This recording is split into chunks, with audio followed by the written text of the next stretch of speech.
Well, if you're going to expand your show to 3 hours, you should make sure you got a lot of material to make it special. I think they pulled it off tonight, Eric. This was a fun episode of SmackDown. I don't know if they'll sustain having it be this compelling for the whole 3 hours, or most of the 3 hours as it was. We can talk about some highs and some lows. But overall, I agree with Terrell in the chat who said, well, he was waiting for us. This felt like how SmackDown felt when they were hot. And I agree. JC Scooby said, nice to be home. Oh, wait. No. Well, actually, that's not the comment I was looking for. But anyway, he forgot that SmackDown was 3 hours. There's another comment in there that I was going to bring up. But anyway, Eric, broadly speaking, do you agree with me that this was a strong 3 hour debut for 2026 for SmackDown? Totally. When you have 3 strong matches throughout the show and they're spread out and you don't have a lot of terrible filler, there was nothing really too objectionable. I never felt like it was dragging even once. Yeah. Yep. I agree with that. I mean, some nice surprises, some good in-ring action, title changed and developments, a lot to talk about. Let's start with the opening segment with Miz and Randy Orton coming out. I thought when Miz came out, I'm like, oh, I see. 3 hours means some people who they didn't deem worthy of getting a lot of TV time are going to get expanded TV time. And isn't this going to be just wonderful? But Miz was good here. I mean, I don't mind a bigger dose of Miz every once in a while. I don't think he's a guy you want in 2026, filling, a ton of time in the ring or on the mic every week. But, there's from time to time when he's going to play the role that he played here. I think it works well, which is whine and complain and then get RKO'd by the returning Randy Orton. Randy Orton said off mic at the end, I'm going to bust my ass this year and get what's coming to me. And then later on, he told Cody, I'm coming for your title if you still hold it. So, yeah, your thoughts on one, utilizing Miz here the way they did, interrupting Cole and Grace as they're introducing the show, and then Randy Orton making a big return. Yeah, I agree. Miz is always going to deliver on the microphone with whatever material he's given. He'll do the best with it that he can. It wasn't the best material that he's had to work with, but it made sense. He's been frustrated, and he harped on the Cena stuff a little bit more, taking shots at the Bills not winning championships. I'm sure they appreciated that. And Miz's role was great. I feel like Orton could be doing more when he hasn't been on TV in a while and comes out and just hits a couple of RKOs that were very much not out of nowhere, but announcers continue to try to sell us on the fact that they were. Not only the first one that Cole called him RKO out of nowhere, but then when Orton lets him get back up and gives him another one, Graves is still saying it's out of nowhere. That seemed a little bit ridiculous. There is a difference between an RKO and an RKO out of nowhere. And yeah, I'm like an RKO that Miz had his guard down for is not an RKO out of nowhere. Like, we see him, we're expecting it. Yeah, I mean, not just semantics. I mean, just we don't ban semantics. As people know, we do not ban semantics from the show, but that is not semantics. That is a prudent point. That said, I'm fine with Randy's first appearance being like this, honestly. I mean, just, establishes a baby face, have him. The thing that it's sort of like with Charlotte, what Alexa's done for him. I think people enjoy Randy kind of like walks around like there's the weight of the world's not on his shoulders. Like he walks around like, I've accomplished a lot. I had, a bit of an attitude issue. He's openly admitted to it in the past, and a chip on his shoulder and all that. I think people enjoy seeing happy Randy Orton more than even happy CM Punk, happy Punk. And so this gave him a chance to just kind of beat up Miz a little bit. And I don't think it miscast Miz or overplayed Miz's hand. I like that Miz is still complaining that he should have been the one to tap out John Cena. He had his list of grievances. But again, this is not a segment that would have been given this much time on a 2-hour show. And it's, your mileage may vary in terms of how much, you can tolerate of Miz in a segment like this. But I thought he was just annoying enough for just long enough to not turn people away, but make RKOs more satisfying. And I think they kind of hit the sweet spot there, and that worked. What do you think of what's in store for Randy Orton this year? I mean, he's telling Cody, I'm coming for your belt. Is there a scenario where that plays into WrestleMania, or is this, and I think they should do this with a lot of people, It's Royal Rumble season. You don't want just one person or two people talking about wanting to win the Rumble and be champion. You want to create a bunch of plausible scenarios, and hopefully none are so much better than the one you're actually doing. People will be mad. That's your job as a booker to not do that. But I mean, to me, that's kind of what this feels like, that Randy will probably be in the Rumble and he's going to talk about wanting to win to headline WrestleMania. Yeah, I agree. And it's something most fans have had on their radar for a while now, that that Orton would make a very logical and worthwhile challenger, even at WrestleMania, for Cody. So to build him up as a plausible challenger, even if he's not going to win the Rumble, or if he is, it seems like the right move. And it was a theme of the evening because they built up, they made some other mentions of people that are coming for Cody. So I think it was the beginning of the road to the Rumble, and I think they started it off well. Yeah, I agree.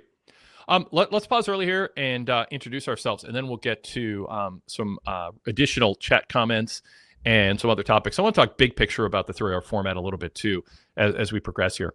This is a Wade Keller Pro Wrestling post show for Friday, January 2nd, 2026. I did it. I didn't get the year wrong. It'll probably be mid-January when I'm not thinking about the new year and get it wrong. But yeah, we're here to talk SmackDown. We're here live on the PWTorch YouTube channel. I host every Monday, Wednesday, and Friday after Raw, Dynamite, and SmackDown, within a few minutes after the shows end.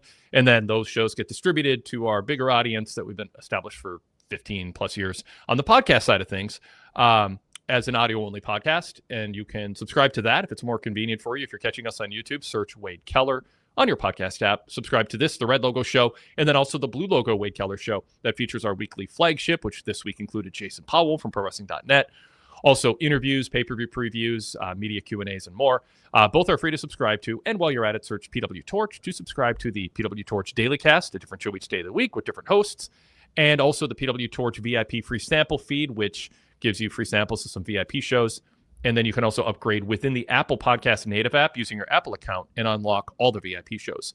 There are other ways to go VIP and get ad-free versions of our free shows along with VIP exclusives, which, by the way, today includes a new Wade Keller news bulletin focused on Austin Theory and some insight into why this push of Austin Theory is different and sets him up better for success than John Cena did, and why, with some other context and comments. That is not only a Wade Keller hotline news bulletin in podcast format, but it also can be read as a PDF or all text version, depending on what format you prefer. We offer it in all three versions for phones, tablets, laptops, and podcasts. So that's a lot to throw at you, but you can get full details on VIP membership at pwtorch.com/govip. pwtorch.com/govip.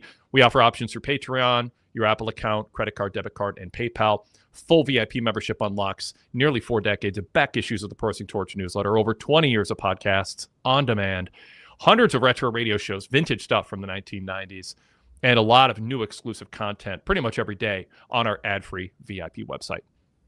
We are here. Oh, and by the way, we also have an NXT post show on Tuesday nights, and the countdown is on because in a couple of weeks I'll be hosting a one-off, at least right away, initially, of Impact's debut on AMC. I assume they'll do something special. I just kind of want to set aside a Thursday night and watch the show and bring on some TNA fans or some non-TNA fans who maybe will getting their first look at what TNA has to offer in quite a while. So my intent, unless I've screwed up and left something off my calendar that will block me from doing it, I'll be around for, January 15th, I think? Thursday, January 15th, for a special Wade Keller post show after TNA Impact. Also, we have our post pay-per-view shows. Eric Corbridge got a chance to host recently on one of those, and he is tonight's co-host on the SmackDown post show. He normally covers SmackDown along with my reports on PWTorch.com, our main website with daily news, flashbacks, great editorial commentary from smart wrestling fans with different perspectives, and our live TV and pay-per-view coverage. Eric, welcome to the co-host chair. Thanks, Wade. It's great to be here as always. I always appreciate having the chance to do this. Wanted to see what it was going to be like being a 3-hour show and what they would put on. So it was nice to see that they delivered, and it's really great to be here. Now, we know you like wrestling and you write about it and comment on it. You have another project going on. I know you're excited about it. I'm excited for you. Talk about the Badwell comic. I don't know if you have the prop in your hand or not. It'd be cool if you did. I don't know if you're. I could grab it. Go grab it. Go grab it. I'll grab it. I'll be right back. Give me 2 seconds. Absolutely.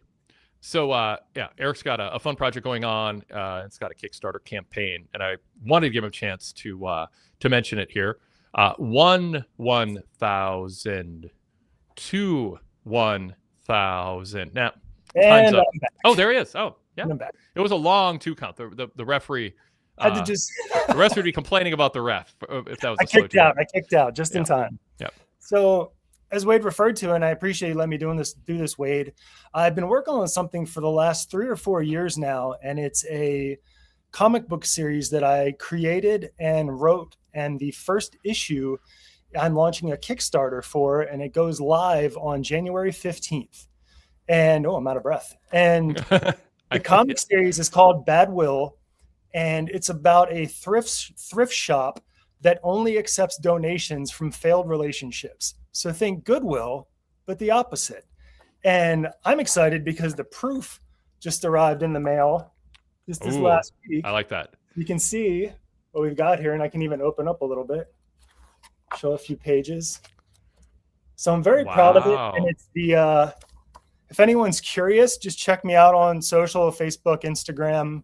I'm posting some more information about it daily, and I'm pretty excited about it. So 15 January is when it launches, and it's just the start because I've already written the first 10 issues, and the second one is being produced right now, and I'm just trying to see if I can get this out there because I'm excited about it. So where do people go to get more information? If you go to my Facebook page under Eric Corbridge, ERICCOR, Bridge, BRIDGE, on Facebook or Instagram, you can see where I'm posting, and I'll post the Kickstarter link. Right now, if you go to Kickstarter.com and just search for Bad Will, one word, BADWILL, you'll see it under comics, and you can click notify me, and it'll notify you on when it launches on 15 January.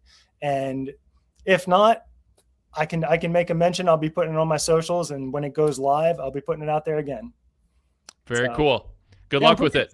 Good luck with that. That's Appreciate great. It, you bet. All right. We'll continue here talking SmackDown. You can join us in the chat if you're watching us live on YouTube.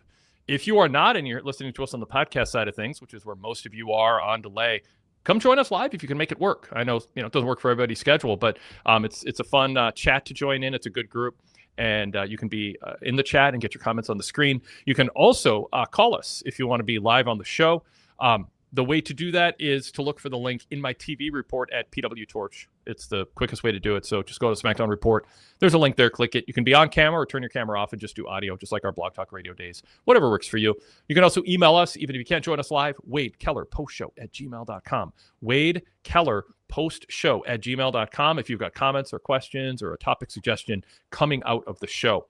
As always, you are also invited to email us anytime a broad topic on anything for our weekly flagship episode or special mailbag episodes. The more emails we get, the more likely we are to do a separate mailbag show. That email is wadekellerpodcast@gmail.com. Send anytime. Send those emails anytime you're inspired or have an idea in mind for a topic you'd like me and my co-host that week to talk about. All right, so let's get to it.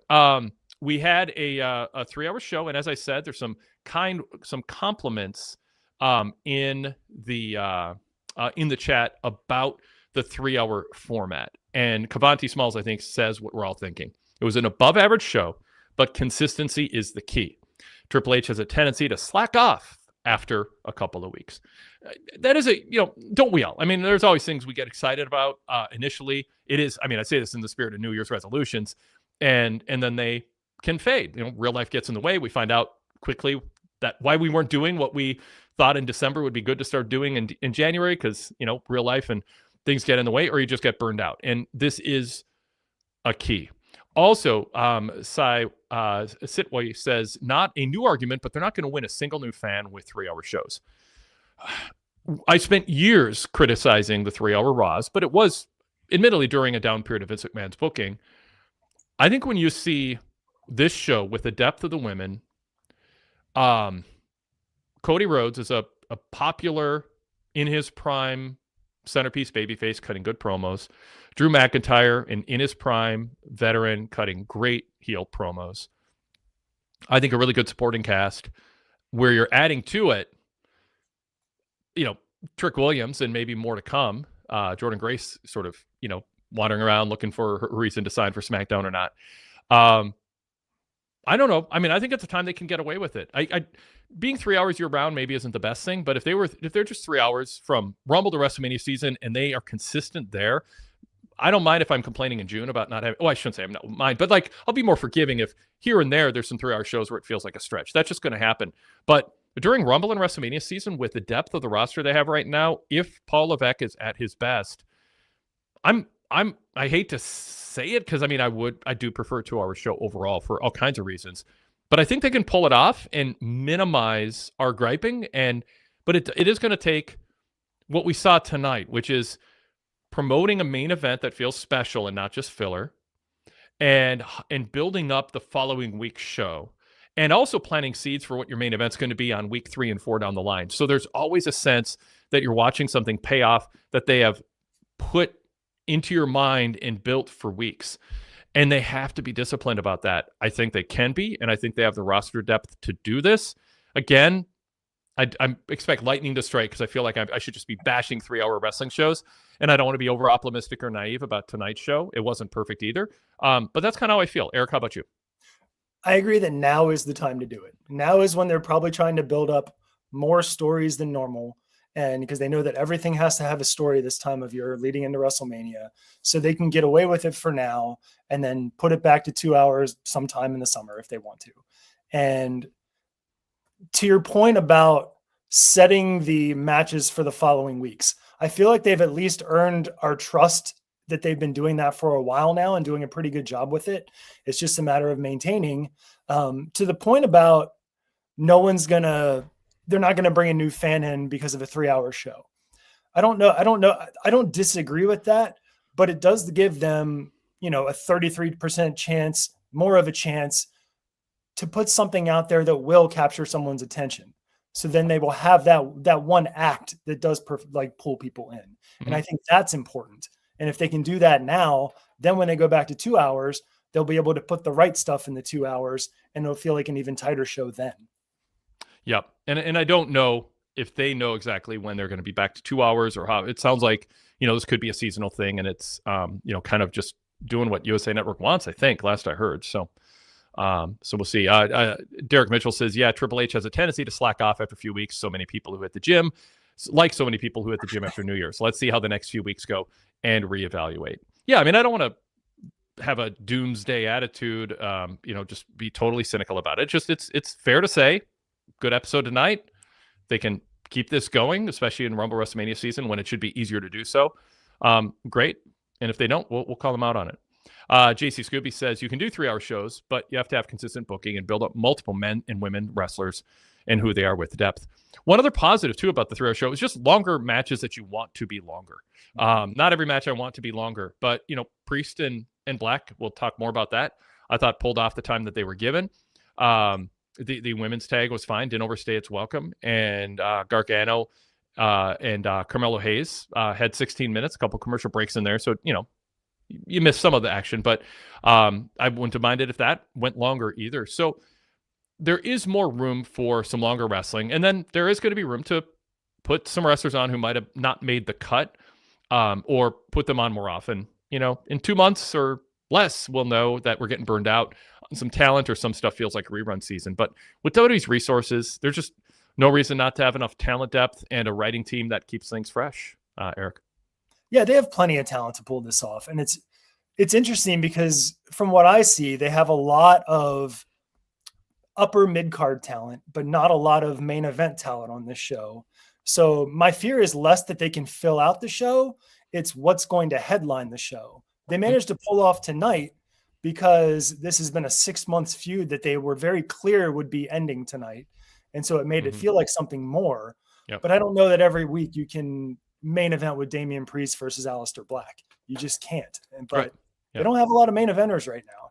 Nope. That's the thing. That's why it's okay to be, compliment tonight's show, but they got to plant seeds. And, part of it is, break up the tag team division. So it's not just a cluster of tag teams arguing with each other, but individual feuds and building that up. I mean, there might've been some good signs tonight as far as some of that stuff goes. And, this having a secondary women's title makes more sense when you have 3 hours to fill too. Yeah. Piled River Pete said, I start watching an hour in and fast forward through all the commercials. It's much easier. You could always do that. Even with the tour front, start 40 minutes in and get through it. So you're only really adding 40 minutes to your night if you have a fast forward function on a DVR and can get through it. Okay, let's talk some specifics here. Let's talk ambulance match. Main event, Damian Priest and Aleister Black. I'm a proponent for and have been for decades of, if you have a TV main event that you believe in, remind people of it and build it up with promos and vignettes and context. If you have a TV main event you're not proud of, well, don't feature it. Do a better job coming up with TV main events, but make the best of it by also not ignoring it and hiding it. Shine a spotlight on it, make the best of it. This was one I think they were proud of. As you said, Eric, this had a lot of backstory to it. It's been around for a long time. Some people are sick of it, but this seemed like they built it up well. I thought they made a case for, Priest said, this is it. I'm going to end this here. And I thought the Black vignette was good. The video package was good. And then the main event delivered. There's some big spots. It didn't feel too contrived. I mean, Corey Graves going, what is that, to the double table that was rolled out from the back that Black got choke slammed onto. I mean, I don't know. It would have been better for Corey Graves to go, oh, that's the table, Michael Cole and Gorilla that blah, blah, blah. And they have an explanation for it. Not a big deal, but it was a little convenient. I would have rather Priest disappeared for like an extra, like you did, for an extra, like few extra seconds. So it's not just right there around the corner. But no, I mean, so tell me what you thought of the ambulance match. Well, to start, I thought they did a great job of building it up throughout the evening as, hey, this is not only the conclusive end of this feud, but you don't see an ambulance match very often. Mm-hmm. So they made both things part of it, and which made it feel more special. That said, name your favorite ambulance match, because I have a hard time thinking of any of them. For some reason, the only ones I think of involve Kane, and I don't feel much strong memories about those. It would have been actually kind of fun in through our format to have a quick video just showing some of the ambulance matches. You don't want to give away they do some of the same tricks every ambulance match, but just some memories would be fun. Right. And to that point, they didn't rely on a lot of the same tricks. I appreciated that, they had the side door and they had them, it's not unfathomable to have them end up on the top of it. But when they're down and he fakes like he's going to put him through the, whatever that crate is, and then puts him through the front of the ambulance instead, that was a nice quick fake out, and it made it that much more impactful. And for him the surprises with Ripley being inside and the fireball, it was literally fighting fire with fire. And then at the end, to have him just confidently slam the door on it and end the feud, and not have it to be just some shenanigans at the end that allows him to close the door. I thought it all worked really, really well. The past ambulance matches include Shane McMahon against Kane at Survivor Series 2003, Kane against John Cena, Elimination Chamber 2012, Kane against Ryback on Raw on October 29th, 2012. So you were right about Kane, assuming ChatGPT is right, because I just cheated and asked it to list the ambulance matches. I don't know if it's cheating. It's just instant potentially wrong research. Bray Wyatt, Dean Ambrose back in 2015. Braun Strowman and Roman Reigns. I kind of remember that one from Payback 2017. Drew against Randy Orton, Clash of Champions 2020. Roman Reigns, Brock Lesnar, Extreme Rules 2022. So if anybody wants to do research, and let me know if I know ChatGPT once told me the biggest and best WrestleMania match ever was Hulk Hogan against Steve Austin. So it is very fallible when it comes to doing quick research, but I figure that's better than nothing right now. But chat, let me know if you think they got anything wrong there. Did that trigger memories, Eric? Or does most of them sound familiar. Yeah. I don't remember the Bray Wyatt, Dean Ambrose one in the slightest. That one doesn't ring a bell at all. Yeah. The other ones at least ring a bell. I don't remember any moments from any of them. Derek Mitchell says, not sure if the Kane Ryback match happened. ChatGPT says it specifically happened on Raw on October 29th, 2012, a rare TV ambulance match. And they said it was violent and chaotic. So anyway, if there, sure I'll tell you. Yes. Yep. Exactly. Kavanti Smallsend. I tend to associate ambulance segments with Bret Hart.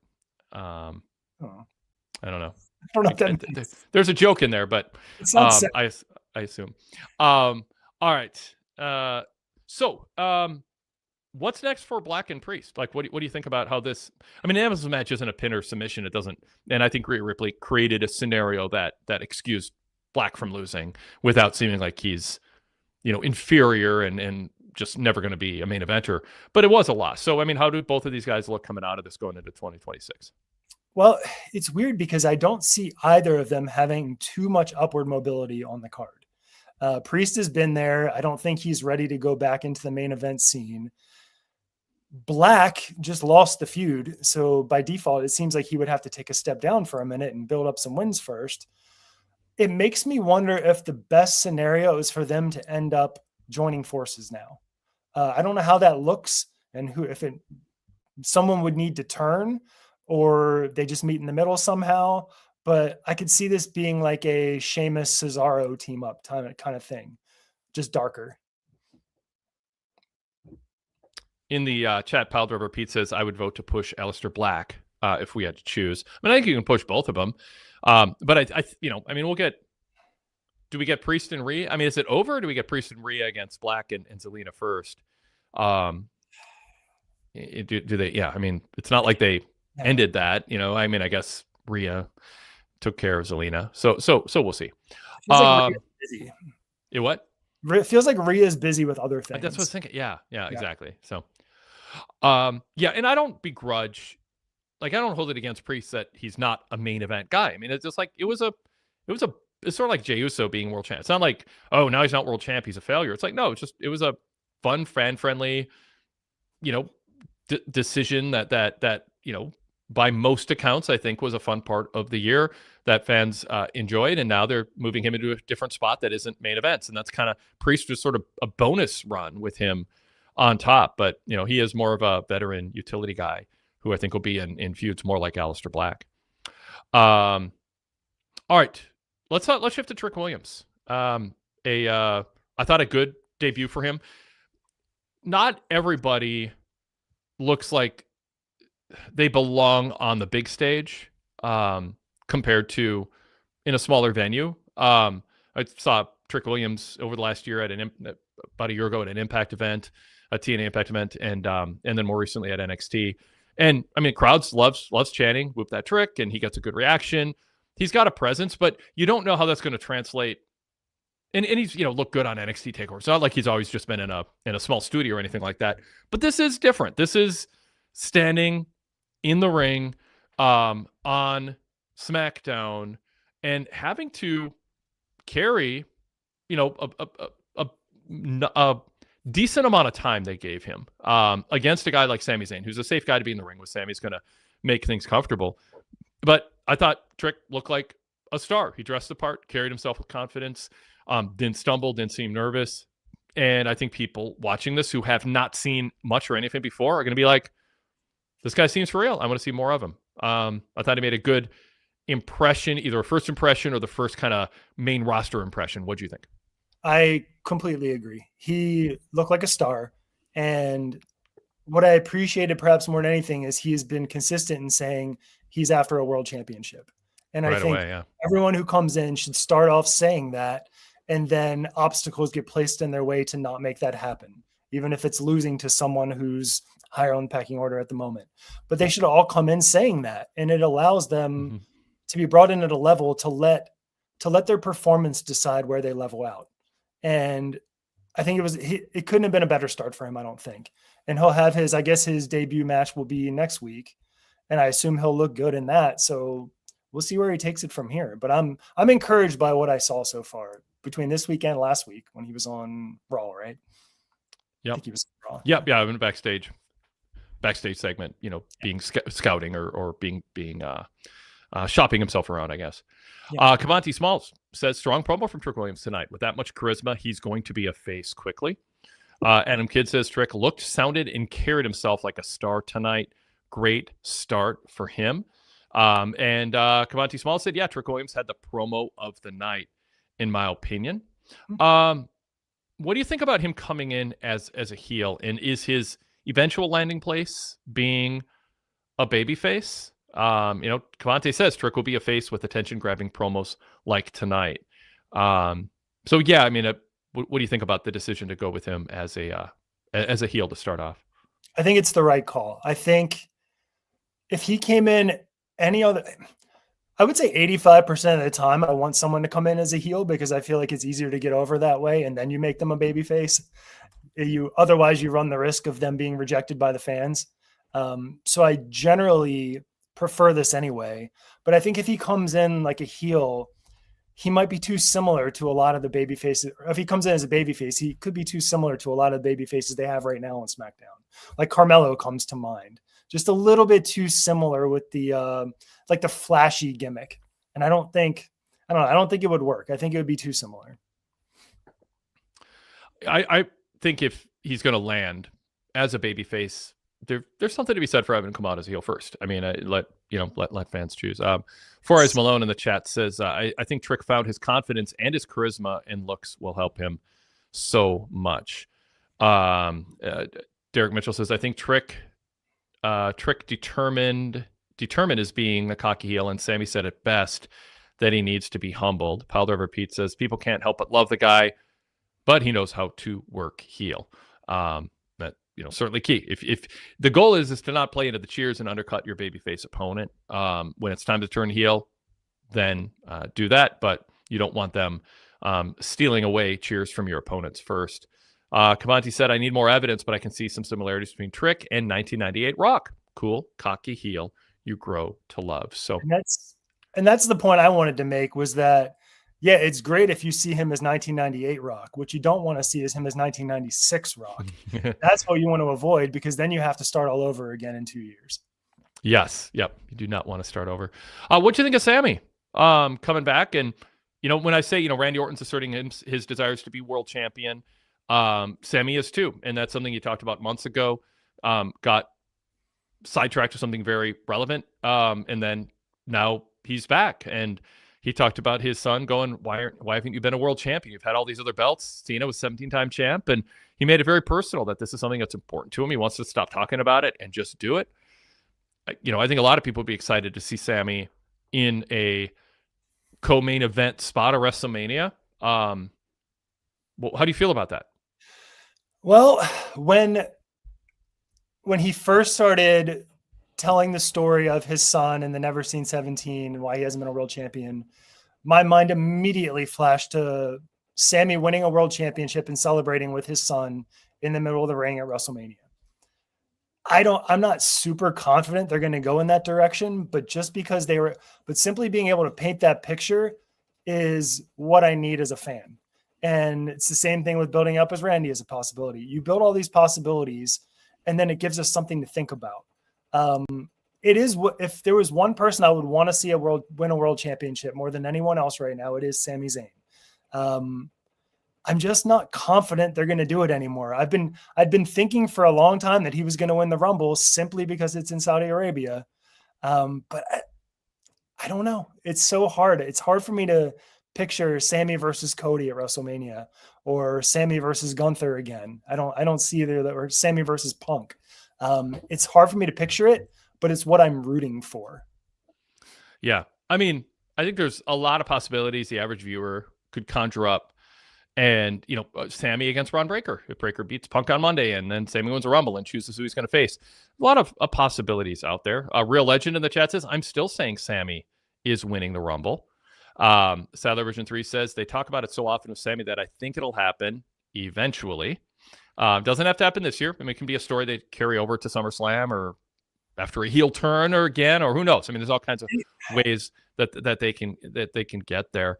Powder Repeat points out that it makes sense to have both heels and faces targeting the champ. And I thought that's good. Sammy, Trick was good talking about wanting to be champ. Randy was good as a babyface. Sammy as a babyface, and then crossing paths with Cody. And Sammy just going flat out, hey, you got to, I want that belt. I was first in the ring to celebrate with you, Cody. I love you. I'm proud of you. But, I want that too. There's no shame in that. It feels sports-like. That's how athletes are. Not every, athlete, hates the players in the other team. Some of them are brothers who play against each other. The Hughes brothers in the NHL, but they fiercely play against each other and want to win. So, Derek says, "Oh, go ahead, Eric." Yeah, being disrespectful to each other in any way. There's you don't come out of that thinking, oh, why did they have to make one of them unlikable? It's also very possible they're planting this seed now because we have Saturday night's main event coming up January 24th in Montreal. So we know how they like to do that. It's one of Sammy's 5 acknowledged hometowns that they can use. So that seems very possible as well. Yeah, it's a week before the Rumble.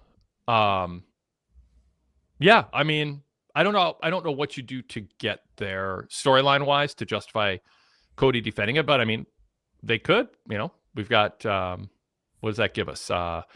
3 more Fridays, although they'd have to announce it in the next 2 to have it make sense if they go there. But yeah, who knows? All right. Let's see. Derek Mitchell says, Sammy feels like a modern-day Mick Foley, beloved by fans. Hopefully with the line of main eventers, Sammy can have that moment Eric mentions with Sammy winning the title in the ring with his son. And it does not have to be this year. It doesn't have to be next year. I mean, it probably doesn't want to be too much later than that, but it can be a feel-good moment late in his career. So, yeah. All right. Moving on. Let's talk about Carmelo Hayes and Johnny Gargano and the latest with U.S. title open challenge. I like that Ilya Dragunov was, speaking of just good sportsmanship. That's Dragunov. He's like, it wasn't the outcome I wanted, but I'm glad you got a title shot. You put in good effort. You beat me. You deserve it. I want a title shot. I'm glad he asked for a rematch. I think that's absolutely fair. And Carmelo goes, yeah, I got to get through Johnny Gargano first. But when I put him back on the shelf or whatever he said, I'm honored to defend against you, and we'll all be tuned in for that match. And frankly, I'm glad it's a 3-hour SmackDown when those two have a rematch, because they can hopefully get 28 minutes instead of 16, something like that. Eric, your thoughts on all that? Yeah, and those two, and we've been talking about this for weeks, if not a few months now, those two have earned the right that when they speak now, I pay attention to every word they say, because they've been booked so well and they've performed so well for the last several months that I'm interested in everything that they're doing. And I appreciated, perhaps more than anything, was that when Dragunov asked if he could have a rematch, Melo didn't discount that he has a match tonight. He did actually acknowledge, I do have to win tonight first. Once I get to Gargano, then we'll talk. And he also confirmed that he's going to keep the open challenge going. So that was nice to hear too. Yeah, for sure. I mean, there's going to be heat on the first heel who wins it and doesn't do the open challenge. Yeah, if that happens. Regarding Sammy, Pun LV19 says, I think they saved Sammy winning at Mania next year in Saudi Arabia. So, that's why I say it doesn't have to be this year. It can be a story comes up short on, and then they revisit the story next year if everything kind of goes as planned and as they want. And I mean, makes sense. Yeah. So anyway, as far as the match we're just talking about, where is this? Powder Repeat said Carmelo's in-ring is phenomenal, and Standard Deviation said, I love Ilya Dragunov's promo. And Cena the Goat says Johnny, aka Jobber Gargano, aka career over, future endeavor time soon. No, Gargano put in a really nice effort tonight. He'll be around for a while, but I mean, it was right for him to lose. I mean, Carmelo is up and comer, and Gargano is a good veteran hand who can give you a good TV match. I like that they talked about him not having a singles title in WWE. It made it seem like, okay, he's got a real purpose here. I wish we heard from them before the match. Like Carmelo, we heard from a Dragunov, but I wanted Gargano to cut a promo and make me believe and make me want to see him lose. So I'm more satisfied as if you were seeing him lose by being obnoxious. And with the 3-hour format, I don't think if you have a title match, there's a good excuse not to let somebody of Gargano's level cut a promo beforehand. They might have thought, well, we're going to do something afterwards, so we don't want him on twice. But I don't think that's a good reason. I agree with that in principle, and specifically in this case, because mostly we've been seeing Johnny Gargano act like a goof, and he's starting to act more serious now. So if he'd cut a serious promo, even if it was just prior to the match before walking out, and then Candice makes a mention of, we'll make this happen somehow, and then she's going to get involved, it just puts a little doubt in your mind. And then even during the match, I thought it was a great thing that Cole and Graves talked about, was that oftentimes the first title defense is the hardest because you work so hard to win the championship, and then there's like an inevitable slight letdown in that first match, so you have to get through that. And that's perfect commentary. So they're doing so much really well right now, and I don't know if it's like good fortune that it just keeps happening to circle around Carmelo and Dragunov and these guys, but they're doing really well with it, to the point we're only nitpicking things at this point. Oh, you're on mute, Wade. Yep, absolutely. And Standard Deviation says Dragunov is less than a year older than Trick. Real Legend says Gargano is a Triple H guy. LOL. Yeah, he's not going anywhere. Not anywhere soon. And Derek Mitchell goes, Dragunov is showing he's a stand-up guy, and having Dragunov and Mello anchoring the U.S. title and putting on great matches on a 3-hour show going forward is a good idea. Indeed, it is. All right. Let's before we get too much further here, let's talk about Cody and Drew McIntyre. I really like Cody as a babyface. I thought tonight was a just really good, straightforward Cody Rhodes promo. He knows who he is. He kind of shook up, I think by design a little bit, the what do you want to talk about? And I liked the inflection. It felt intentional, like he was trying to freshen it up a bit. And then I wish he stop calling it pro wrestling and sports entertainment. It's just, let's just go back to pro wrestling only. It's a small thing. And then he goes, he's not the biggest, fastest, or strongest. And it shocks him these days as a second generation wrestler that he's no longer the youngest wrestler on the roster. Yeah. I mean, in some ways he does seem like he should be younger than he is, even with all the journeys he's been on. And then he said, what separates him is his mentality when he approaches anyone in the WWE ring. He said he gets there early and he just kind of wants people to see him with a belt, but he also wants to observe other people observing him. And he says when people see him, they see the main event, the money, the bus, the jet, the suit, and the fans. No one has been less cocky doing a Ric Flair gimmick than Cody Rhodes was there, talking about the money. At least he didn't say the women. He's not sure of that. He didn't see the cameos.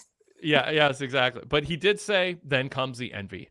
And then he turned it on Drew. And I thought that was good. I also liked when fans are singing Cody Rhodes. And, I've read into Cody's body language, understandably so. He finds it annoying. It's not quite as bad as a what chant, but it is, when you're in the flow of a promo, you don't want fans just starting to sing to entertain themselves.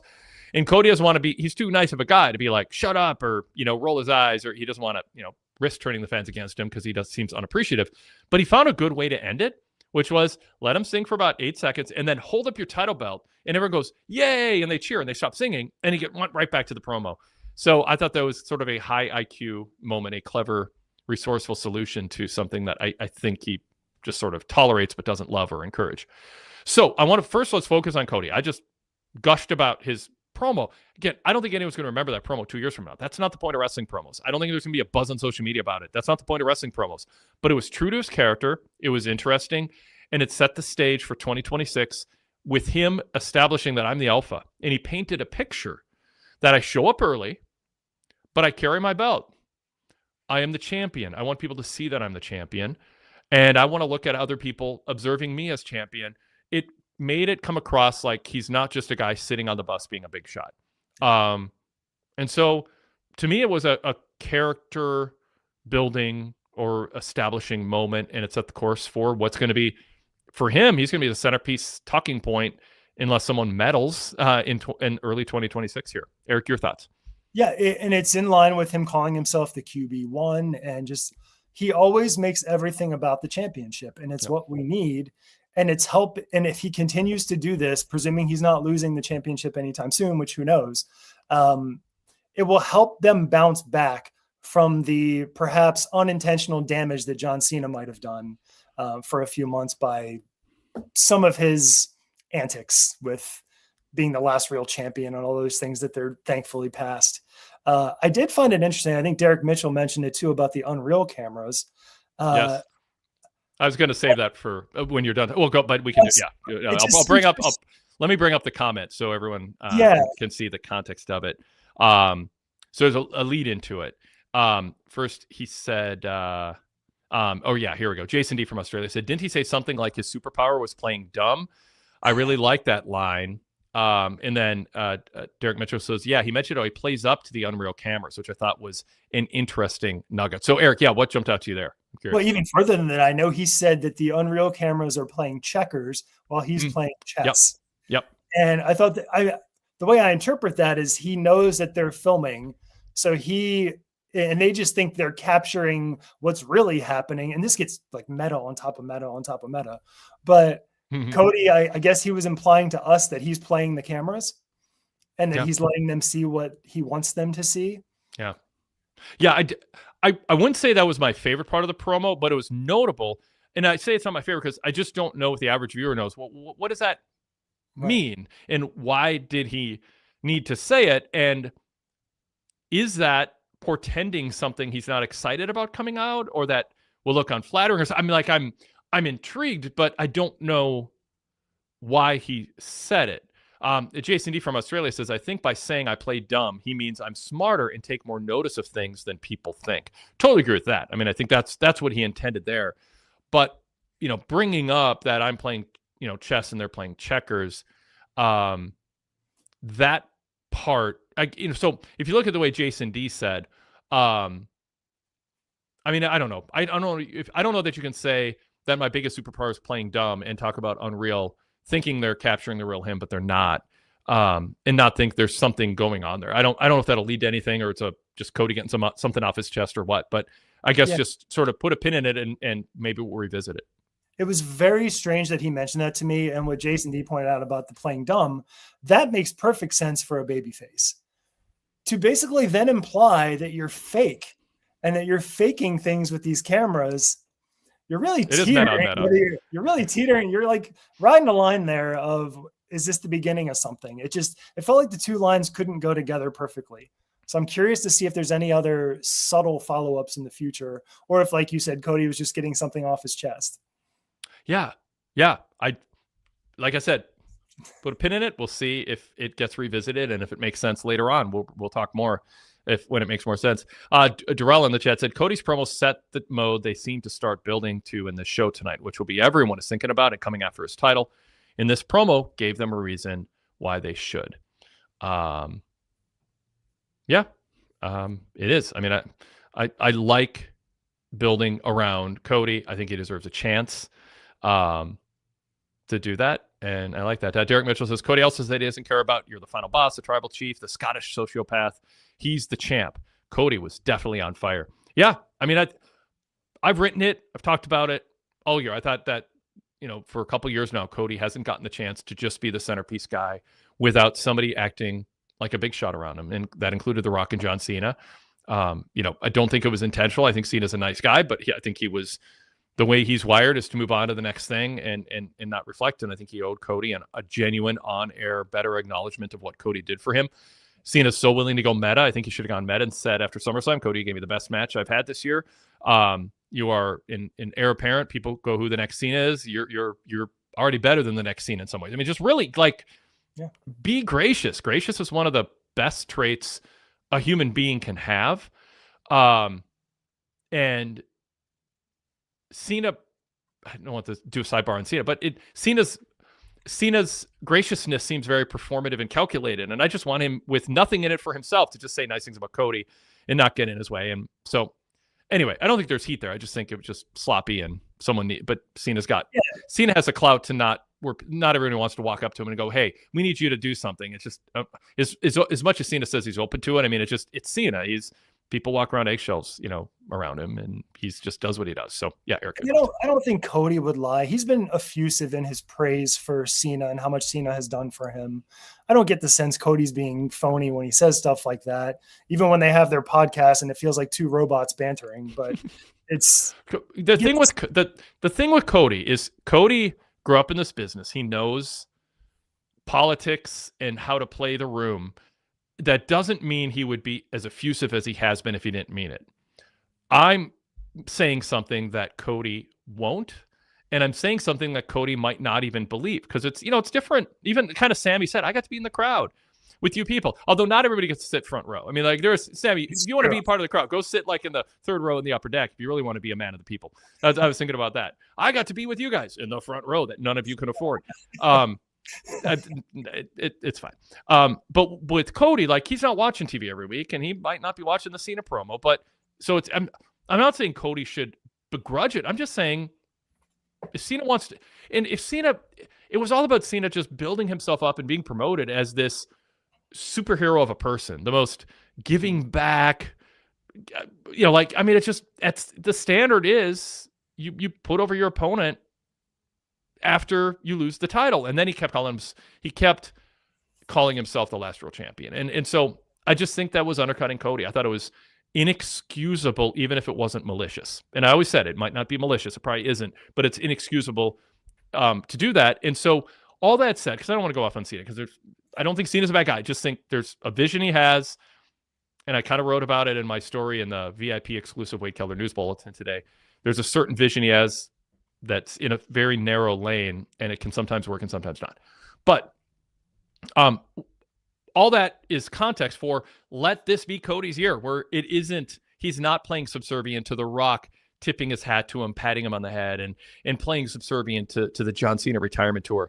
Let this season, maybe this whole year, be about Cody being the centerpiece guy. I mean, Cody has a tough act to follow with his dad. His dad was a whole different level of charisma.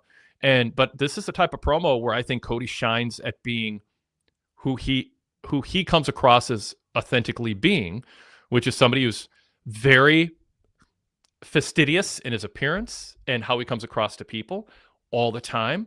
But genuinely so, because he's, dedicated to his job, but not to the point where he doesn't also talk about his kids and his wife. Like, he just seems like a well-rounded, balanced, good guy who is very dedicated to his career and loves pro wrestling. And I think that's the bond that fans have with him. And I think WWE needs to lean into that more and make this, it's tough when you got the Bloodline and you got the Braun Breaker story and you have CM Punk and Brock Lesnar out there too. I mean, there's so much going on with two shows, but this was a show that kind of said, okay, everybody, the landscape is clear for this to be about Cody.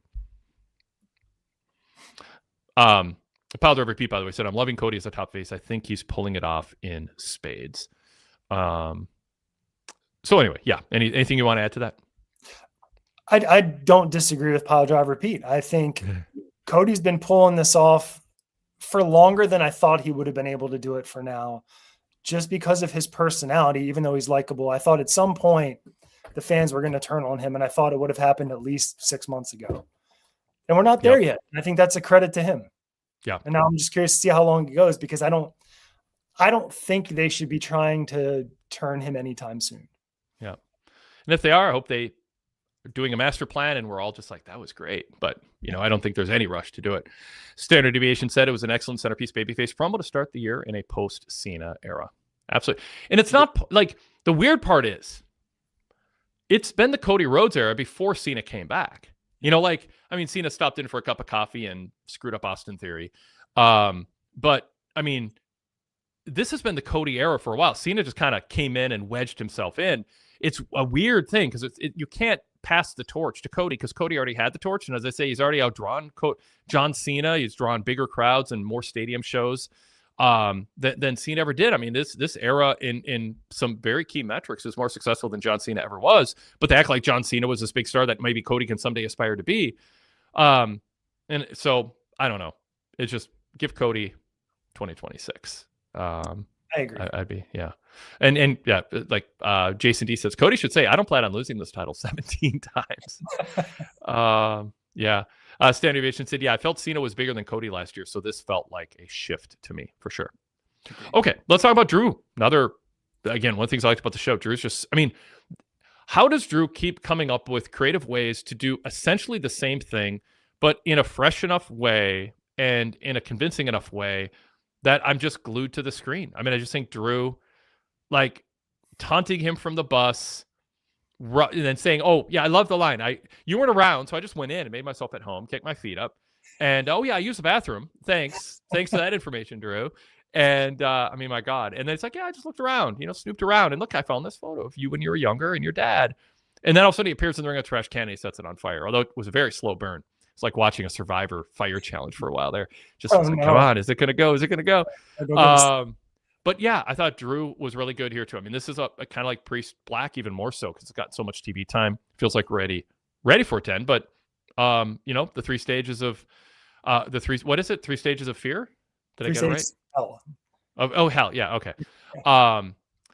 So anyway, yeah, I thought the stipulations were good too. So yeah, talk about Drew and Eric, what you thought. Well, I think Drew is tremendous, and last week I was blown away by how well he delivered everything with the referee and all that.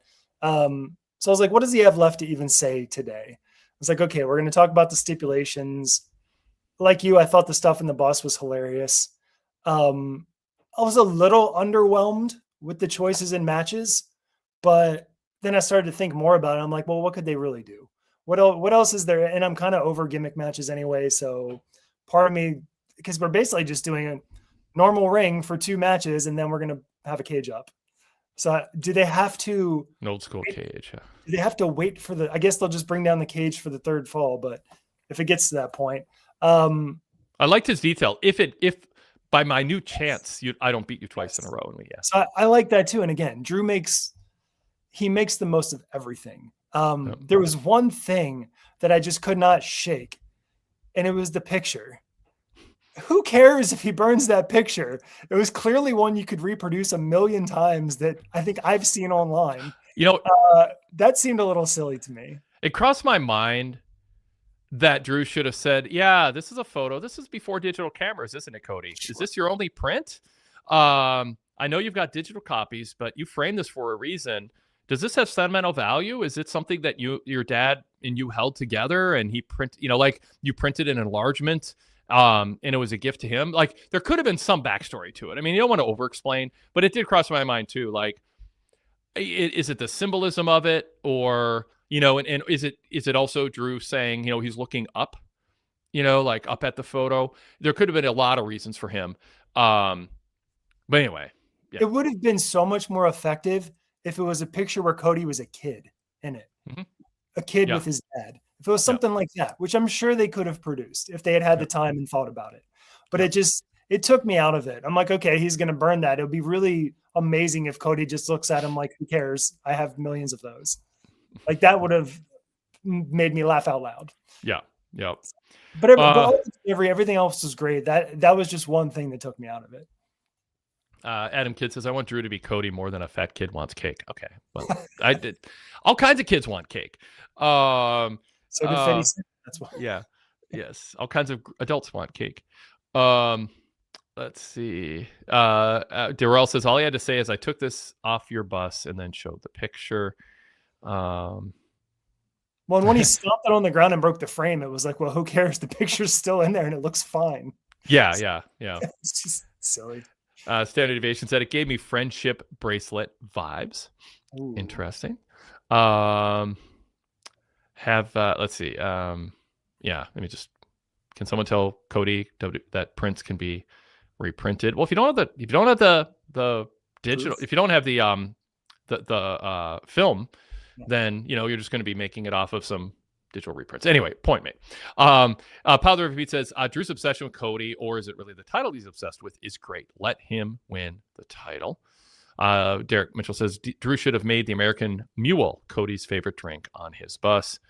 It's also a comment debating whether to read it, but I'll do it. It's Jason D. He's earned it.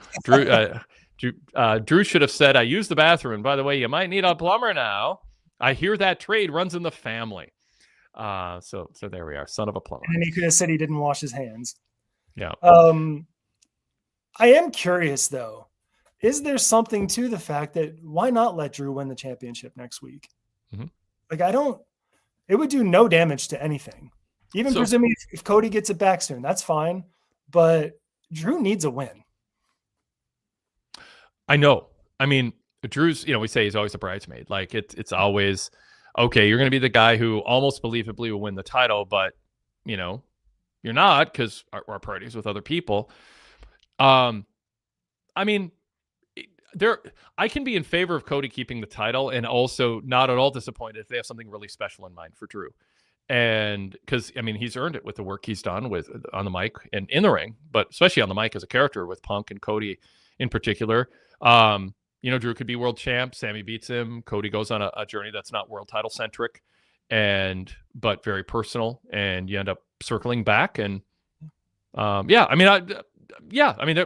there is an embarrassment of riches of options for WWE this year, and it's a little harder to be one of those, reporters or people on social media with sources who says what the plan is with show-off booking, or I'm sorry, show-off reporting, where it's like, somebody told me the finish, and so now I'm going to tell you what's on the last page of the book that you're about to read, which is such a D move from people. But it's harder to guess that. In the past, you could guess it and act like you had a source. And if you're wrong, you just say plans changed. But like there's so many fun options right now that people should just ignore that stuff. And for the sake of enjoying the product, just assume it's someone who is assuming or is unaware that, something penciled in might change, because there are a lot of fun options going into this season. I'm actually all for, and have been for weeks, Cody snaps and actually hits Drew, and Aldis is forced to strip Cody of the championship. Yeah.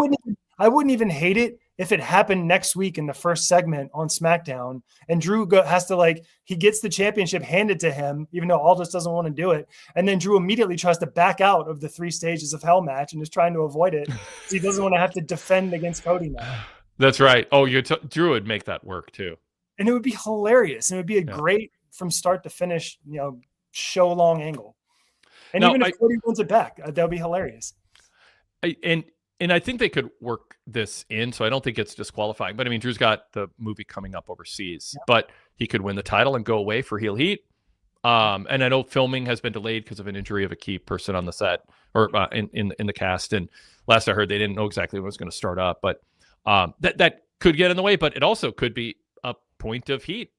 Oh, sorry, Cody, you don't get a rematch. My movie shoot just got moved up, or I'm going to be away for a little while. But don't worry, I'll come back and defend the title. Right. But I think Kit Wilson is first in line. Whatever. I mean, there are going to be a lot of things that he can do to get heat, and you can build up to that rematch.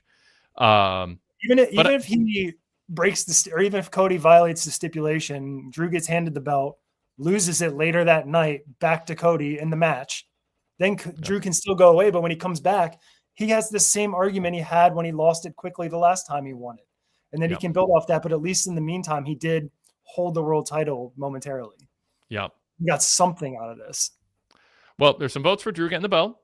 Standard Deviation says Drew has needed a genuine reign since 2020. Some of the chat are bringing up the movie, and I get it. I'm just saying, it's been well known for a while, but the shoot could have been delayed. I would hear officially it might not require all his time. He might get to fly out and do a title defense. The Rock and Brock and others have had infrequent title reigns, so they can tell that story. Back to the photo. Darrell says the picture can be reprinted, but it's a principle of the issue. You're not going to burn anything of mine, better yet, a picture of my dead father, and get away with it. And Jason D says, yeah, it's a symbolism of someone burning a photo of you and your dad. It doesn't matter if you have others. It's how dare you do that? And perhaps the photo has been with him the whole time on the bus. So there's some defenses of that. As far as Drew and Sammy, Adam Kidd says Sammy's got a built-in backstory with Drew, so that could be an opponent, and that might be why they're laying the groundwork for that. I like that we have all these options that we can consider. That means they're doing a good job. Yes. Yep. And Derek says Drew can be on the set of Highlander with the WWE title and send in videos. That's smart. So we don't miss talking about it. Kit Wilson, singles wrestler. Elton Prince out with a shoulder injury. They seem to have moved on from him. I don't think he's officially been cut or anything, but it sure seems like if Elton Prince comes back, he's like, dude, weren't we a team? You've just completely moved on. But maybe there's more there that I haven't heard. I haven't followed closely his recovery timeline. But a real legend goes, Kit Wilson's theme in Titantron made me laugh so hard. I thought that was a blast. Yeah. So anyway, I thought having Matt Cardona come back, he's no longer Zack Ryder. He's full-fledged Matt Cardona now, which I think is good. It's respectful of what he's built since he left WWE, and that's how online fans kind of know him now. What'd you think of Kit Wilson and Matt Cardona being a surprise opponent? For some reason, I didn't have Cardona. I wasn't thinking about him as the possible opponent, so that was a nice surprise. And for them to announce that he's permanently on SmackDown, that was a nice surprise too. Because with this 3-hour SmackDown, they're going to need some people. And I think Kit Wilson's pretty good in the ring. It's just unfortunate that you kind of knew as soon as he was coming out that whoever he was facing, it probably wasn't going to take long, and he probably wasn't going to go over. So I don't know what trajectory there is for Wilson moving forward, other than if he can get some TV time, even if he's getting beat up, if he can try to fill, ironically, the Chelsea Green role, maybe there's something there. I wouldn't actually mind seeing the two of them get up. That would be hilarious. When we talk about what's next for Aleister Black and Zelina against a crowd is cheering for Chelsea. Cole noted that. They were cheering for Chelsea against Julia tonight. Yeah. And Cole said this Buffalo crowd behind her, they were popping for her. She's so entertaining. I loved her line. that I have the exact quote. Let me get it here. Aldous said, would it make you feel better if you were a fighting champion? Like, don't you want to be a fighting champion? And she goes, I'm fighting for my life on the internet, Nick. That's it was great. it was great. So yeah, I mean, they could just put them together as a partnership and have them go against Black and Zelina. I mean, it wouldn't be, I don't think that'd be a bad use of Cardona or Black. Yeah, I agree. Yeah. Let's see. Well, let's bring Darrell into the conversation. If you're ready for us, Darrell. He's been on hold for a little while. His camera's off. But Darrell, welcome to the show. Are you ready for us? I don't think he is, so we'll give him a second to come on. There was one thing I wanted to point out because I feel like we give them a lot of guff. I really enjoyed the Wyatt 6 video. Okay, good. I was good. Yeah, that's on the listings to bring up, so I'm glad you did. I've been so frustrated because I feel like the Wyatts have a message that they can use as far as always being against people that don't appreciate their family while they're here. I feel like that's something they could have always built on, but they've never been able to figure out whether they're baby faces or heels, and then they disappear. But I thought tonight was really good response to Solo's promo videos with, hey, you got kicked out of your family. Like, we care about ours. We are a family. And then kind of like the tit for tat of, saying they're going to be the ones at the end of it. I thought it was all very well delivered, and it made it feel like, okay, the Wyatts are finally definitively baby faces. That's what they want us to see with them. Let's see where they move forward with it. I'm not confident enough that they're going to stick with it, but I thought tonight was a step in the right direction. Yeah. Powder Repeat said Triple H is sticking with this Wyatts thing. Jason D says, I like Uncle Howdy Bo Dallas without the mask. And Derek Mitchell says, thanks, Eric. I thought Bo Dallas's vignette was very good. I have thought that Bo is better without the mask. I think he has a good look. I think I don't know if he's an underrated promo or maybe an underutilized promo. I think he's not Bray Wyatt, but I don't think they should be like hung up on that. The issue is, does he come across like he's just imitating his brother and he's some derivative version? And has he made this gimmick his own? But if you try too hard to do that, you can stray off of just what kind of works with it. So, it was sort of creatively abandoned, and then there were some injury issues, and obviously, Bo dealing with stuff going on with his dad, health-wise, might have thrown some things off. But I liked him making it really clear they're baby faces, that their secret weapon are all the fireflies in the crowd. I mean, I just stop this ambiguous, shades of gray nonsense. I mean, shades of gray doesn't mean don't have baby faces and heels. It means your baby faces can have faults, and we still love them, and heels can still have good traits, but overwhelmingly we root for them to lose. That's what shades of gray. Shades of gray doesn't mean this vast middle ground of people we don't have strong pro or con feelings about. People mistake that all the time, which is why I banned the term in 2025. I've brought it back in 2026, but we have to behave with it. I'm for shades of gray applied to clear-cut baby faces and shades of gray clear-cut heels. And as Darrell says, Bo feels more real without the mask. So, yeah, and then the whole thing about, family and appreciating them. Yeah, I mean, it's just, now there's a babyface theme. Now do more to let us know about their support crew. I want to know more about them. Don't just have them give us spooky looks at the end. Derek says, yeah, Bo Dallas is a good promo, much like Arn Anderson, who is historically underrated on the mic. I think Arn Anderson is historically overrated on the mic, and that is not because he wasn't a great promo in his day. He was a great promo in his day, but everybody acknowledged it, and it was sort of a one-dimensional thing, and I guess I hold against him just how sort of not good he was in AEW. But I'll just say, I think, Derek, I think Arn got the credit he deserved. I mean, I think he got praised for really good promos that was in a very specific lane in the Four Horsemen era, and was a big fan of Tully and Arn as a team. Some fun. I got to see them as the Brainbusters, and WWF. I was so excited to see them in that context. So, all right. Standard Aviation adds, Firefly Funhouse began 7 years ago, and it's still, the act still hasn't proven it can work in the world of pro wrestling. I know. I mean, it is a challenge. So we'll see how it goes. Okay, let's bring Darrell in. It looks like he's ready for us. Darrell, welcome. What's in your mind about tonight's SmackDown? We're not going to go, well, go ahead. We're not going to go super long because I'm going to wrap up sort of soon here. We're trying to keep it a little shorter after the 3-hour SmackDown tonight. Okay, how y'all doing tonight, Wade and Eric? Um, Tonight was a good flowing show. I won't say a great show. I'll just say a good flowing show. I That's fair. enjoyed that they finally took the time to refocus the show, which were behind the champions and having people come after the championship and state their purpose, which every person who did stated their purpose, and each perfect person was different.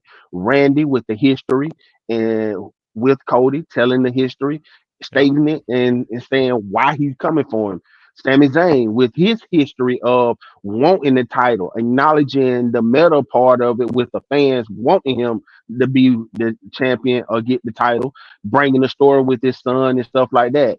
Trick Williams being the new guy who come along, who's been a champion coming up, and they acknowledge that even with Michael Cole calling him Trick and A TNA champion and stuff like that, and being brash and young and giving a personality that they didn't allow Melo to give when Melo did the same thing when he first came up as that first round pick. And they said he needed to be humble, but they didn't give him a personality by letting him pick a side, either heel or babyface. So I liked it, all of that in direction, even with in the back with Jade talking, and then you having Jordan Grace who stated, "I need a reason to come here." And once she was saying with when Chelsea came in, and then when Jordan walked up to her, Jordan giving another reason. Okay, I want to go after you, which they don't have nobody going after the championship. So, how did you like that definition? How did you guys like that definition, and how this could shape the show when you got focus on the champion, the main champion, and you have like the United States title open challenge to help guide the lower parts of the show as well, giving you the good matches. Eric, talk about that. Good points from Darrell. I love it, and I can't think of a better way to frame the shows. I think it's perfect because they've already established the U.S. title as being important. I think Cole mentioned today that it was the title that was defended the most on television in 2025, and it looks like it's not slowing down. But that belt means something, and for everyone to go after the world championship as well, it makes that belt mean something.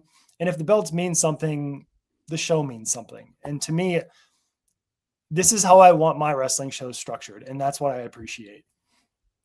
And I just like this. Darrell's writing down how different each of the challengers' cases for winning the title is on a personal level and just what they've done to qualify for it. And yeah, I mean, this is a show that succeeded, and it seems like it deliberately was. We want our championships to be the center of attention, with Cody as the preeminent one, but others also. And we haven't talked about the Jade segment, but I thought that was one of Jade's better segments. It was more natural. I think she's landed in kind of a groove with her heel character right now. So yeah, a lot of stuff worked tonight and laid a foundation for what's to come. Darrell, back to you. Yeah, and with that, I like that they acknowledge the injury to Mia Yim on the live shows, giving people a reason to go to the live show because they might mention something that you might sit there and see. So I also like that as well. I had wrote a comment earlier about Randy. I feel like Randy, his title match should be at the Rumble, and he shouldn't have to be in the Rumble because he wouldn't have that pressure in trying to main event a show, which WWE already looking for two main events, maybe four main events for WrestleMania right now, and they have none. So you don't have to have that pressure. And we know that he have his back, and since he's been back, he hasn't really wrestled like you would like to see. Even back when I think you call him a 3-star specialist, you know what I'm saying? He gonna give you that 3-star every time. Right now, he hasn't been giving you that. So I like his title match to be at the Rumble because that pressure will be off because it'll be about the Rumble, and he can just give you a good match and just tell you a story. What you think about that? I think if you're going to rush into a title match, Randy is a legacy star with a resume to call for it. And there's a history with Cody where Cody would just tell Nick Aldis, I want to do this. I want this match. I want to be a defending champion. And I mean, it'd be a good, honorable thing for Cody to do. So yeah, I mean, I could see a scenario where that would work. And you don't want to give somebody who, like, I don't like Trick Williams getting a title shot at, sort of out of nowhere. But Randy just sort of like, yeah, you just your resume dictates you can kind of call your shot when you want it. What do you think, Eric? Yeah, I agree. I mean, with Trick, it's one of those things. He should come in asking for one. Sure, why not? Shoot your shot. But then someone should step him like, whoa, wait a minute. You got to beat somebody first. You haven't earned it. That's what Nick Aldis is here for. But with Orton, yeah, he's been around long enough. It's just like Cena last year in the Elimination Chamber. He said, yeah, I'm going to be in the Elimination Chamber because I've earned it. Yeah. And it's the same thing with Orton. He can come in. A glimpse into Cena behind the scenes there, by the way, I think. Yeah, I'm sure. Yeah. But no, I liked it. I think it was good. Yeah. And, Randy not having the pressure to just end a PLE with a stellar match. I mean, he might want the pressure. He might invite it. But if he doesn't, then yeah, what you're saying, Darrell, works. I mean, now I'm just going to be another match on the show, but it's a world title match, and I get to have my match with Cody, but doesn't have to be a 20-ish plus minute carry the show main event, and then there'll be less scrutiny on it. And maybe he's kind of ready to not have scrutiny on it and just, have a 3.25 star special with the other one-time 3.25 star specialist, Cody. And does anyone get the sense that would hurt Orton's feelings in the slightst? Because I think I've even said on these podcasts before that Orton's like that one running back who used to say, hey, you need 3 yards, I'll get you 4. You need 5 yards, I'll get you 4. Yep. Leroy Horde. Was that who it was? Leroy Horde. Just asked him backstage. One of great football quotes. If you need 1 yard, I'll get you 3. If you need 6 yards, I'll get you 3. It was just the whole cadence. You thought he's going. If you need 1, I'll get you 3. If you need 6, I'll get you 8. That's where you thought he was going. I'm explaining why this was funny, but he was great. He was a great quote machine, and his inflection is so good. It's worth. I don't know if. Yeah. Anyway, he was a fun character in the Vikings. 30 years ago almost. Awesome. Yeah. Yeah, Darrell. Oh, by the way, real quick, Derek Mitchell's a super chat. Thank you for the super chat. You're all welcome to do that. As a reminder, that was the start of the feud with KO. He didn't want to be gifted a world title match against Cody. And Jason D says about Leroy Horde, that's such a great line. Powder Repeat says, that's my kind of dude. Yeah. All right. Thanks again, Derek, for that. Yeah, good memory fact there. Darrell, what else for us? Also, if you do a title change, Randy got a story with both Cody and Drew, so you can always put him in that Rumble match against them, because the champions, I'm pretty sure, will have a match on that show. So that's something else. Also, tonight, I like that they said continue with the free agents. We signed this free agent, and not sending people in the lane, allowing them to come out and show who they are, so we can judge where they need to be at in the card or where they come out from. You're not placeholding them, putting them in a place automatically. Even with Matt Cardona coming out, I like they started with the woo woo woo, then they gave him his new music and stuff like that. And then they said he's a free agent that's now on the show. This is why I like that, and this also eliminates the feeling for people to have, well, we got to undo the brand split and bring everybody together, because it show you why they don't really have to undo the brand split. By you have so many people that you can use and you're not using, and then this just another way to do it.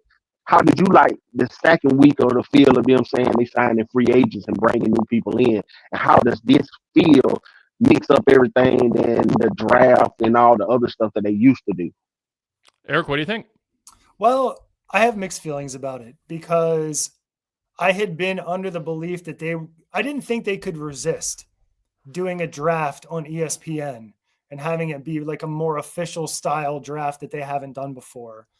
And I thought it would have been a good way to do it if they're bringing up all these quote free agents, have all the free agents in the pool for the draft, and then allow anyone else on Raw or SmackDown to declare they want to be eligible for the draft. That way you don't have to put everybody in it and make it all watered down and just flip-floppy on shows. Mm-hmm. But I thought they would have had enough there to really do this right and have it be exciting and have ESPN behind it, giving them a lot of promotion. That seems to be off the table, or they wouldn't have announced things like Cardona is a member of the SmackDown roster and stuff like that. So I'm surprised. I'm not against it. And I like that they're bringing people up, and I don't think we need the draft it the way they've done it over the last decade or so. But I thought there was an opportunity to do something different this year. So I'm a little disappointed. All right, Terrell, any final point from you before we wrap up? My final point would be this. They go to go with what you're saying, Eric. I understand the draft, but I think when you're mixing in people who already on the roster and stuff like that and letting them be in the draft, you eliminate the people who need the feel of the draft, like the Tricks and maybe the Obas and even the Matt Cardonas who coming back. You lower their importance when you're just drafting. Really, what you're doing is reshuffling people on your team. It's like, Wade, I'm pretty sure you won't want Anthony Edwards to come out and say, "Well, I want to re-enter the draft and come back," and that means your Timberwolves might not have him anymore. If I already established you as a star, I want to keep you as a star. I would rather you trade the people who already established on the show to give them a different feel and a different look, so you can say, "Well, I wonder what this general manager would do with him with what type of matches." I just feel like the draft was never going to work with how wrestling is set up Yeah. and the people you set up. Yeah, I mean, it's sort of like someone said, the Wyatt family, they never made it work in the pro wrestling context, except maybe when all the, kind of creative parameters were dropped during the pandemic without crowds and a lot of cinematic wrestling. Maybe that's where it shined. But the draft has always been clunkily executed, embarrassingly so at times. There's something to be said for trade season, having a trade season designated. I think Vince McMahon liked the spectacle of a ratings pop. I don't think WWE cares about a ratings pop anymore. I mean, I think they want to pop better number on Netflix on Monday than they've been drawing lately, but it's just, it's a different, the parameters, the metrics are different now.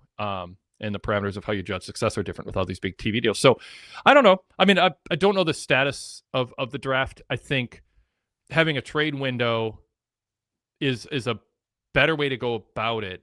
I'm a fan of, and I say, no, I think there should be a reason the Continental Classic features some top wrestlers, but not others. And I've come up with very specific ways to frame it to make it I like bookers and promoters who explain themselves and make us understand why things are happening and it's not arbitrary.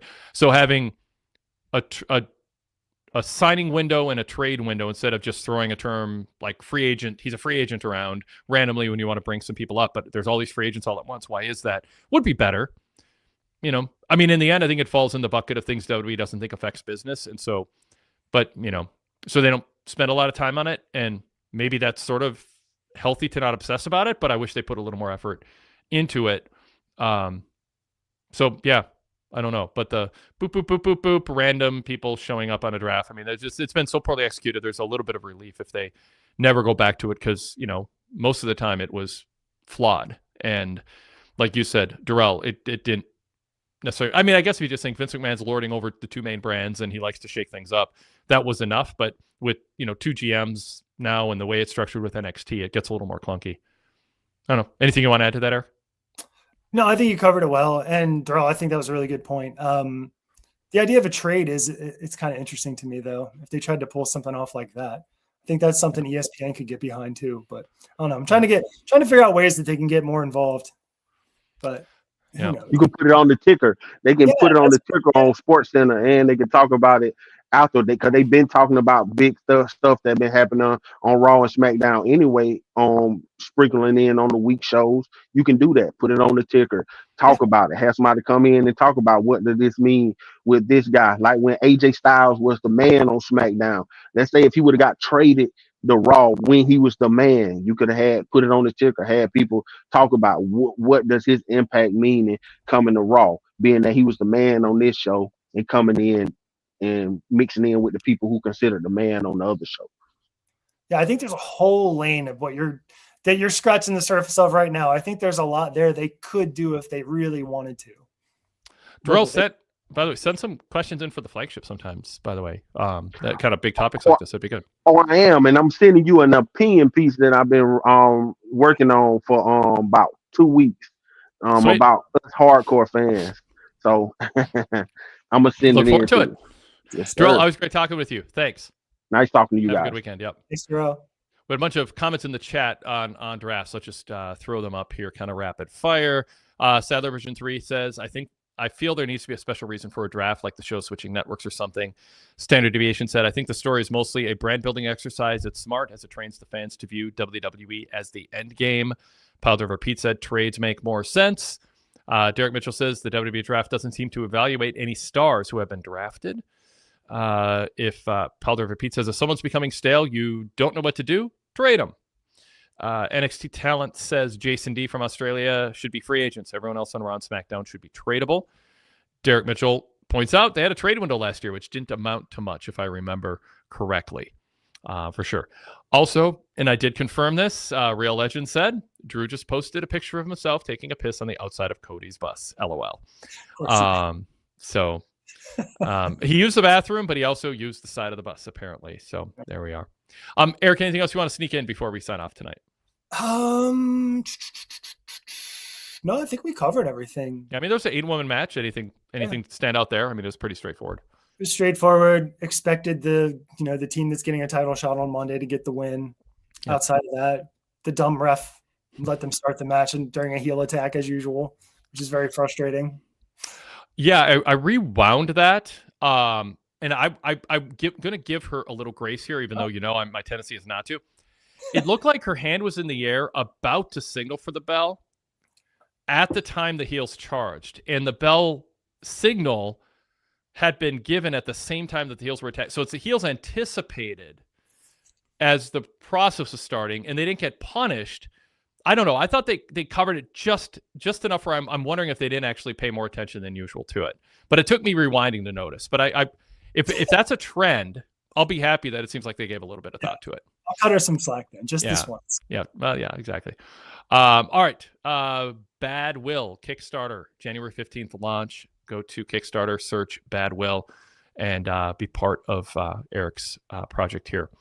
Thank you, everybody. Oh, by the way, I mentioned this semi-regularly. We're always looking for volunteers to help round out our coverage on PWTorch, the website. And that is a portal for you, or the beginning of you being invited, perhaps, to be a co-host on the post show. So send an email to me if you're interested in contributing. We have some open spots. We're just kind of shuffling things around. Some people have new commitments at the new year. Some spots opened up. So if you're interested in contributing articles on a weekly basis and writing for the Torch, PWTorch.com is a place to go to check out all our team and all the contributions. If you want to join that team, kellerwade@gmail.com. That's my name, kellerwade@gmail.com.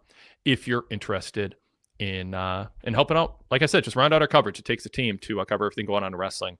And we got a great crew, and you can be part of it. Thanks, Eric. Happy New Year, and have a good weekend. Happy New Year, everybody. Yep. Thanks, everybody. We'll throw the graphic on the screen for our YouTube viewers of our VIP membership, and for the audio side of things, pwtorch.com/govip.